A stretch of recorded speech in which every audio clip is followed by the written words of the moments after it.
February 11th. The Church celebrates Our Lady of Lourdes. Millions of faithful remember the apparitions of 1858, the Immaculate Conception presenting herself as "I am the Immaculate Conception," confirming a dogma proclaimed just 4 years earlier. A date that smells of rosaries, penance, healings, conversions. Yet, while the Christian people gaze upon the grotto of Massabielle, a controversial act is being signed in Rome: the approval of the new statutes of the Pontifical International Marian Academy. The measure was approved by Leo XIII, as reported by Vatican News, through a rescript published by the Holy See Press Office on February 7th. Formally, it is a technical update. The Academy, founded in 1946 by the Order of Friars Minor and recognized as pontifical by John XIII in 1959, is adapted to the new curial structure. Nothing sensational, apparently, yet the details reveal formulations that have raised alarm in traditional circles. The new statute emphasizes the need to avoid forms of sterile devotionism and to ward off any maximalism or minimalism in Marian devotion.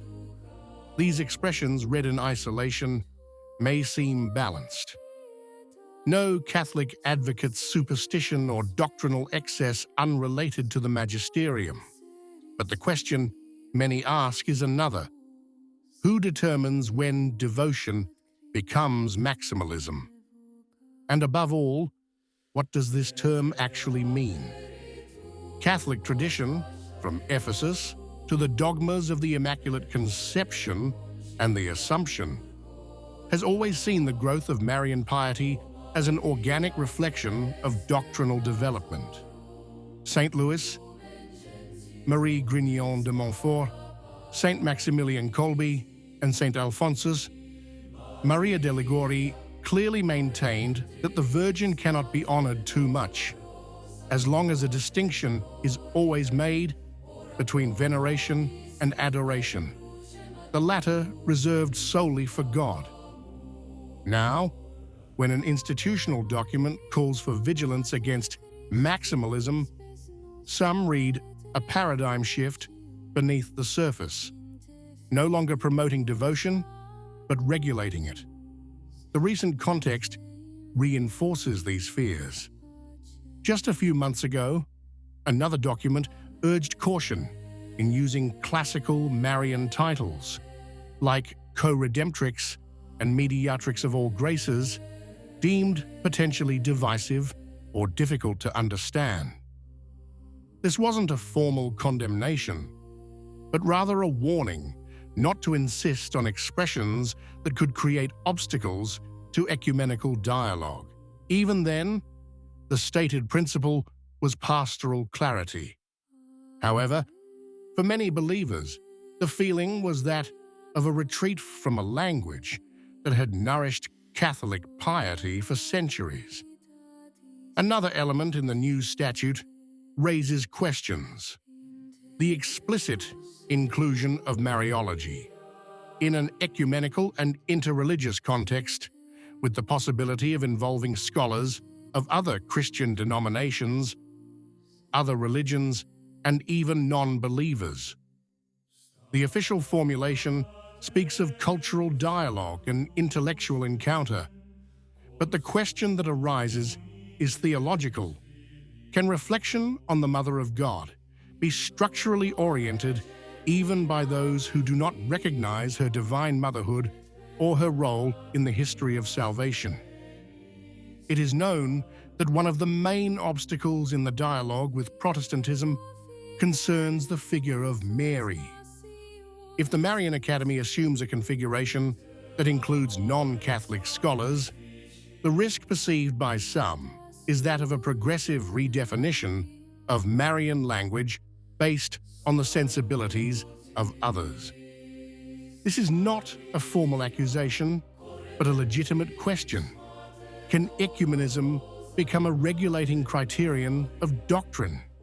Added to this is the recent stance adopted regarding alleged Marian apparitions. The new regulations require even greater caution in attributing supernatural significance to phenomena, leaving the Pope the final say and discouraging messages that might generate distrust in the hierarchy. Fatima, La Salette, Akita, names that in recent history have fueled conversions but also tensions. While the concern is to avoid fanaticism or apocalyptic tendencies, the fear remains that charisma will end up being normalized, rigidly subordinated to administrative criteria. The reaction of the priestly society of St. Pius X also fits into this climate. Father Davide Pagliarani indicated the Marian document as one of the elements that would mark a point of no return in the dialogue with Rome. The intention to proceed with new episcopal consecrations without a pontifical mandate has been announced, a very serious act from a canonical perspective. This is not a secondary fact.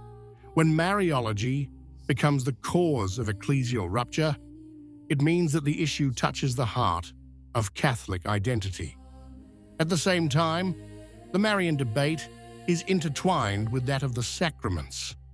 The path from Amoris Laetitia to Fiducia Supplicans has been interpreted by many as a coherent trajectory, formally reaffirming doctrine but shaping pastoral practice in a more inclusive manner.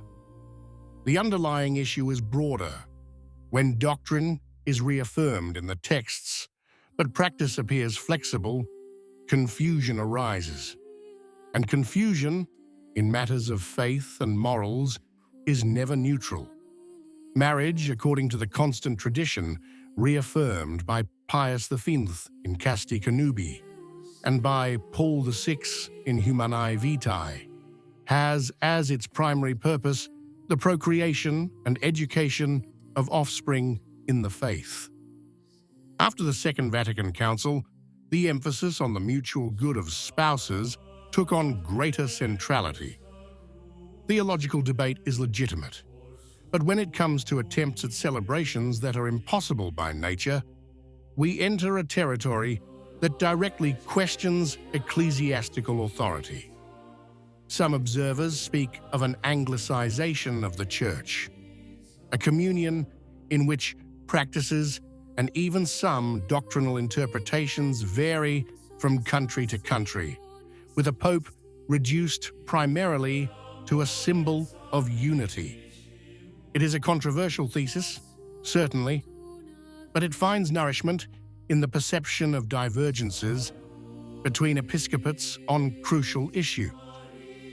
While in Germany there is discussion of blessings and advanced synodal structures, in Africa, many bishops forcefully reaffirm traditional doctrine. Unity in diversity is a richness. Unity in contradiction, however, becomes a problem. And so, the paradox of February 11th appears in all its symbolic force. Lourdes is not a sanctuary of compromise, but of clarity.